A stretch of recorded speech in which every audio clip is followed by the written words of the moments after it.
This is a short bite episode of Homeschool Together.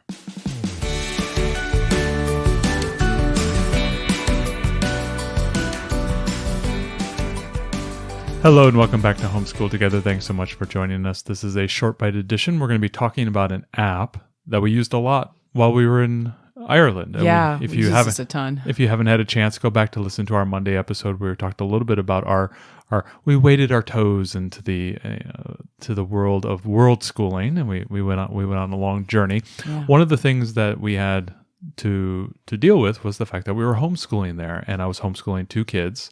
And one of the things that I knew I was going to be light on, toys and activities and stuff because, we can only bring so much. Yeah, you got to economize your space. And we went ahead and said, okay, we're going to be using the tablets to help entertain and help educate. Yeah, we have a Galaxy tab for our 7-year-old, and we have an old iPad that we were using for our almost 4-year-old. And so what I went ahead and did was I put on the PBS Kids App, and that's what we're going to be talking about today. PBS, obviously we know, really great, children's content, very educationally focused. We love it. Sesame Street to, Molly and Denali to Daniel Tiger. We all know the various shows that are on there. Our kids love PBS Kids. Our kids and love it. We use the PBS Kids app on the Roku. So if you're looking, if you're streamers, you don't have cable or you don't want to use an antenna, that is a really great app. You don't get access to all the episodes, but you do get access to quite a few, and it's been more than enough to keep our kids busy. Absolutely. Especially if you're I got to cook dinner or I have to go do something. Something that I've been doing is, in order to homeschool right next to each other, I'm able to move from one to the other by, hey, why don't you go do some activities on the PBS Kids app while I work with sister, and then vice versa. And it's really great for those intensive subjects like math or reading where you need that focus, and, little sister or even big sister. Because, it's funny, you always think about the little one being the one that's disruptive, but the older one can too, because she wants to answer all the questions. You're like, no, quiet. This is your sister's time. my patented line is, don't steal your sister's learning from her. Right? That's right. You coming in going, 2 + 2 is 4. I'm like, yes, I know you know that. Get out of here. We know what comes after 4. Thanks. Exactly. Thank you. So we went ahead and used the PBS Kids app. It's been just a fantastic app. What I like about it, now, even though we're talking about screen time, it's very fun and engaging. It's game focused, teaching the child through one of their favorite characters some activity or some type of skill or knowledge, whatever it might be. Right. So it's this is one app, but it contains, dozens of games, and they're all based on the characters from all the shows. There are dozens of characters, and within each one of those are dozens and dozens of games and activities. So you can imagine. Right. So if your kid's super into Curious George, you could just go down that rabbit hole with a bunch of different learning games that are all Curious George based. Yes, exactly. And very often the themes of the game are very aligned to the character and what they kind of teach. So for example, with Wildcrats, we've talked about Wildcrats on the show before.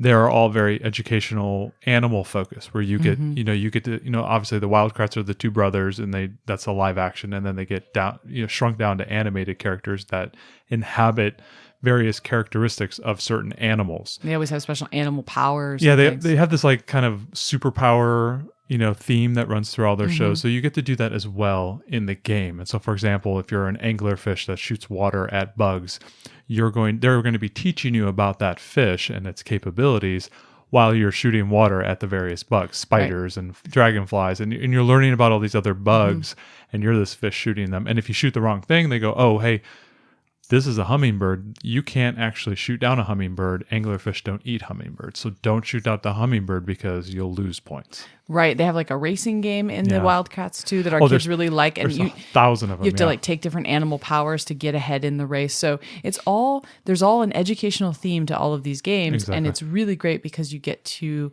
inhabit this world of their favorite characters. I know when we did prehistory, our kids really like to do the dinosaur train stuff. And Dinosaur train. Yeah. So, it's great. So if your kids love PBS Kids, or if you haven't checked out PBS Kids yet, we highly recommend it. Grab the Roku app or look online.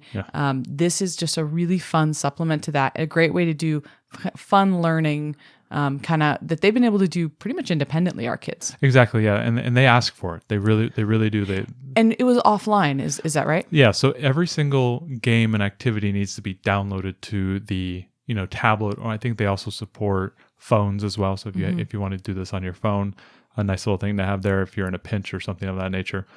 Every single activity, you have to click on it, and then it takes a second or two to actually download. So there's like, maybe 200, 300, 400 different games and activities based on the various characters, but every single one of them needs to be downloaded. But once it's downloaded, you're offline. Right, which made this perfect for travel. One of the challenge I put to you before we set off on our trip for Ireland was we need to have things that are on the tablets that we could use on the plane, that they could do maybe if we're on the road somewhere, we don't have we don't have internet. It can't be our younger daughter especially loves Khan Academy Kids, which is great, but it needs an internet connection. So this was my kind of challenge to you, is like go out and find some educational apps that you can do offline, and this was one that you came up with, and it was a really great resource. It was. Another couple wrinkles as well that I really like about the app is not every single game and not every single character, but there are bilingual options for Spanish. Nice. And that's nice as well. Also, they have closed captioning. So if you want to use that to assist in reading capability, or if it's necessary because you may have a parent who maybe has an auditory issue or something of that nature, they can read on the screen what is happening or what it's being asked for. You can definitely do it with your child, and I definitely help our younger child with it. But our older daughter, who's 7.5, I mean, she just runs with this and really loves this app and loves the kind of game based. And they're learning, but they're not really realizing that they're doing like an educational quote unquote app. Yeah. And I treat it as mainly a reward. So hey, you've been really good today, or if I need you to be very focused and quiet so I can then do the reading. I don't do kind of a free form on it, like they can play anytime they want. Right. It's I dole it out, in pieces, when I need it the most. It's a strategic resource. Exactly. But we have enjoyed it. The girls loved it. We used it extensively while we were in Ireland. I am now starting to, we've been back a couple of weeks now, and I'm still using it to do homeschooling because I felt that gave me a lot of success and a lot of capability to split the two of them apart. You go ahead and do this while I can homeschool here, and then vice versa. That is kind of a new technique that I'm beginning to use because now I'm homeschooling both of them at the same time. Being able to focus on one and the other, and using apps like the PBS Kids App to do that has been very helpful. So anyway, we have enjoyed the PBS Kids App. We would highly recommend it. I believe it is universally free across the board, and it's available on Android, iPhones, and as well as Android and iOS tablets as well. Thanks so much for joining us today and making us a part of your homeschool journey. Please engage with us on social media. Join our Homeschool Together podcast group on Facebook and find us at Homeschool Together Podcast on Instagram. We'd love to hear your feedback, questions, and recommendations. Until next time, happy homeschooling!